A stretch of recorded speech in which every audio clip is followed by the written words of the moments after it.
I'm making this one.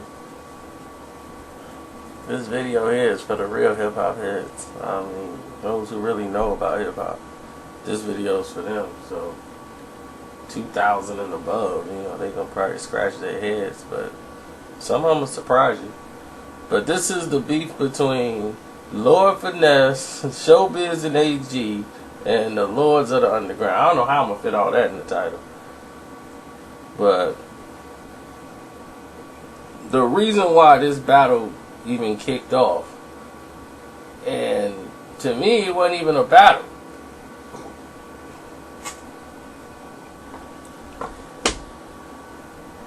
It's a matter of perception. Marley Marl, great producer, and so is Lord Finese. But Lord Finese is known also from his rhyming. So when the two are combined, they seem to make, you know, a good quality of music. But Lord Finese is so competitive about everything. And when nobody was getting behind his material, you know, they just like, it wasn't taking off to the levels of the heights he thought that it should be taken off to.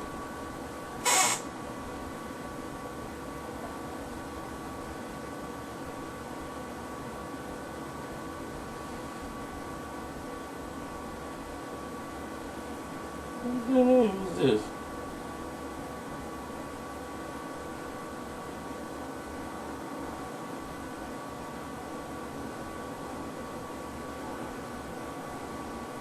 Well, anyway, he didn't think it was going to the heights that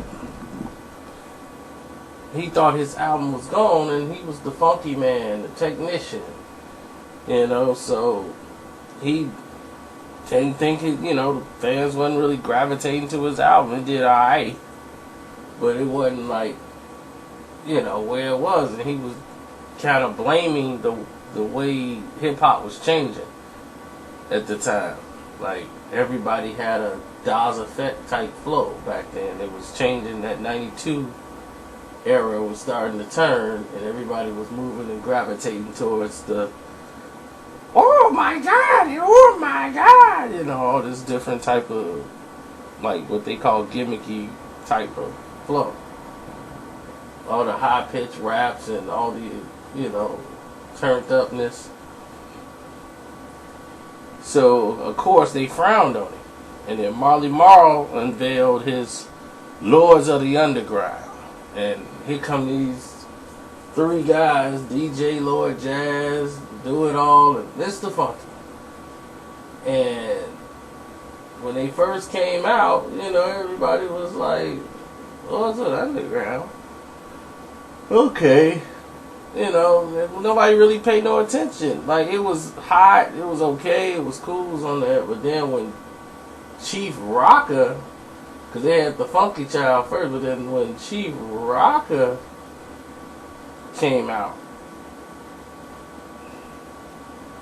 Mr. Funky, #1 Chief Rocker, Lord Finese just lost it. These Lords of the Underground, don't nobody even know who these dudes is. Where they from? What underground they from? What underground hip hop? Nobody even know them in underground hip hop. I'm underground hip hop. And this dude, Mr. Funky, everybody know me. I'm the funky man. I'm the funky technician. Man, these dudes trying to be me.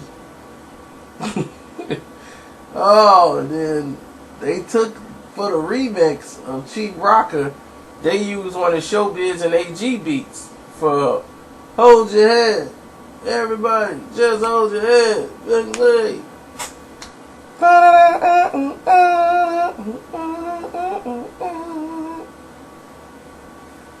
So they used that for the remix of Chief Rocker, which had some parts in there from Funky Child too.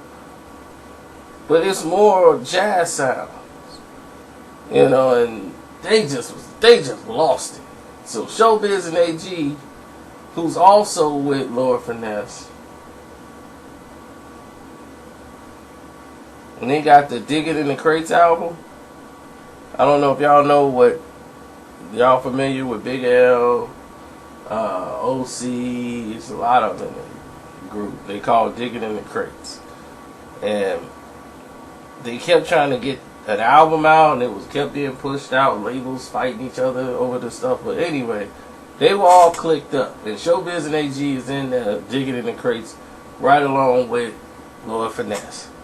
So Finesse and them Showbiz team up, and they just start going back at Lords of the Underground. And I was like, oh man, they got the motivation they needed. And now, since the success of Lords of the Underground, you know, then maybe they can take off. Because once they success start growing, people start looking at them and start going, oh man, yeah, they trying to be like Daz Effects. And everybody assumed Daz was their enemy.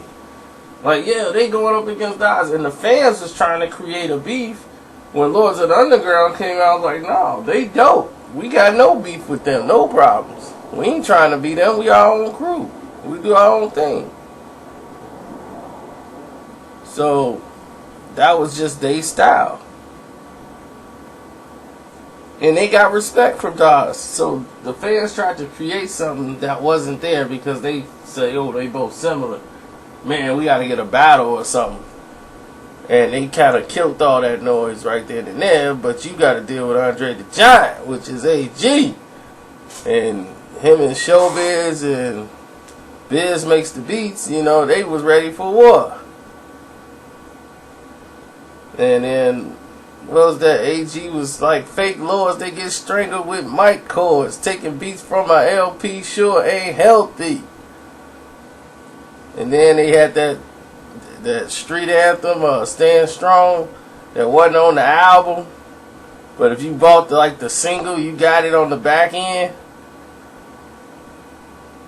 The Giants on a mad mission. Sucker sampled off the LP with no goddamn permission.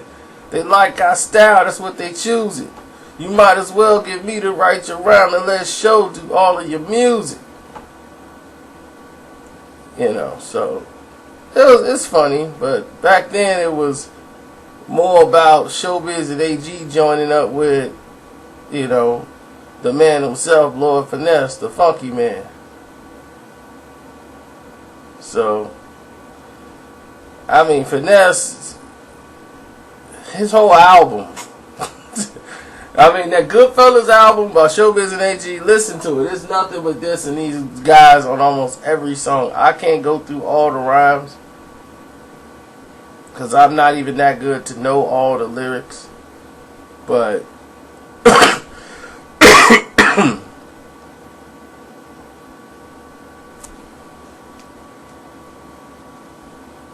all I can tell you is that the beef got deaded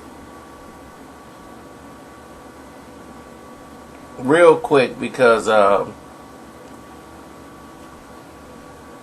Lords of the Underground, they fell off after the first album. Their second album came out, and by '94, that stuff was over with. It was like, it's gone. All that type of flow and that stuff was out of there. You know, everybody was going to grab them a fake roster to throw them on the song. All that style was over. And people was like, good, we tired of it. And they started going back to the norm.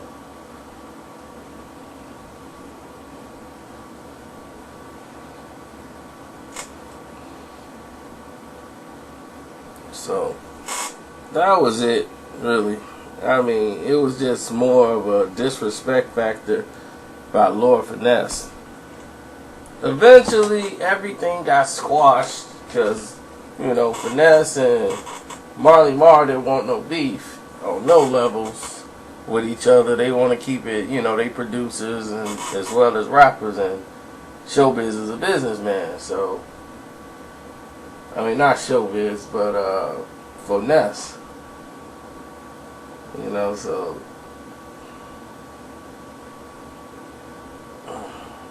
I gotta eat something, man. I'm tired. So I feel real weak. So I'm gonna get out of here.